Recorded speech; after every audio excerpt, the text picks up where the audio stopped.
gagawa ka na tapas Casey. Gawa ka na. Let's go. Ako sa magpapasya. Edit na lang ako. Dito namin ilalagay yung mga ingredients na binili ni Eloy. Gamit pa rin niya. Kinulang pa ng dinosaur.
Jake, no. Jake.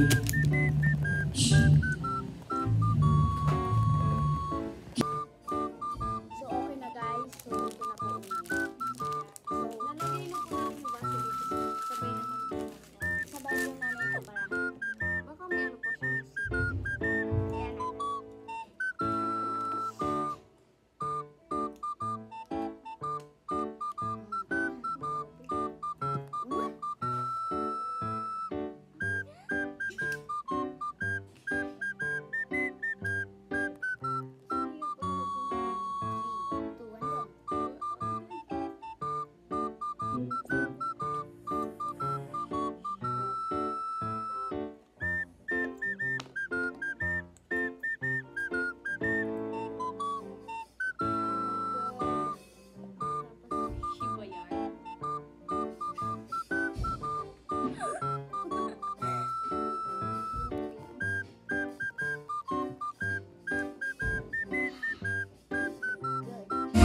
So yan guys, nilalagyan na nga namin ng glue at sinimot ko pa yung glue dyan para talagang kuha namin lahat ng glue. So, let's go!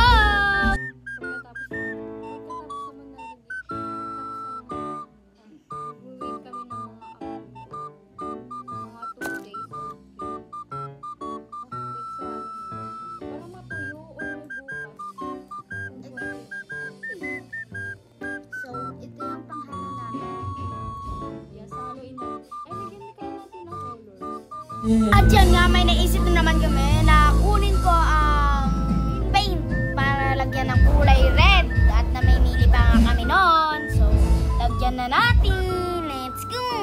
Kulay yellow na lang. Ayun, red. Sige, medyo.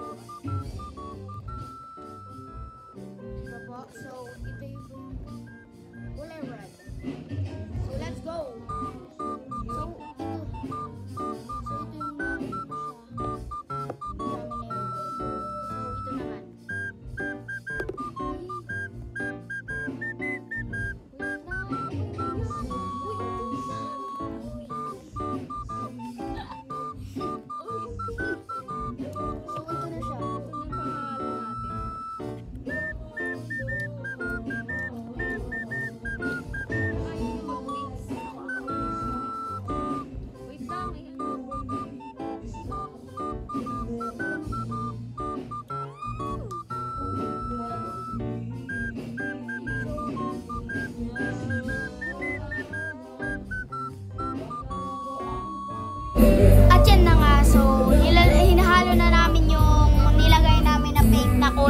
red. Hinahalo-halo namin hanggang sa mahalo ng lahat.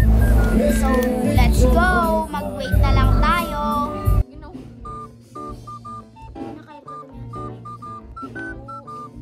So, pati yung mga gilid-gilid. Pati yung mga gilid-gilid. Siyempre, kukunin din natin guys yung mga nasa gilid para makuha talaga. Ay, napupunta na sa gilid-gilid. Kailangan natin ayusin na mabuti. Haluin na mabuti. So, mahalo na to. So, magta-timelapse na kami sa sobrang bagal. So, let's Tayo ka.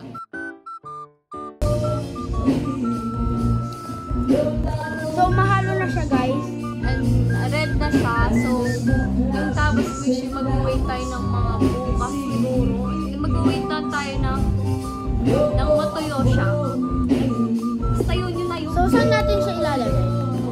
Uy, hindi mo yung nasa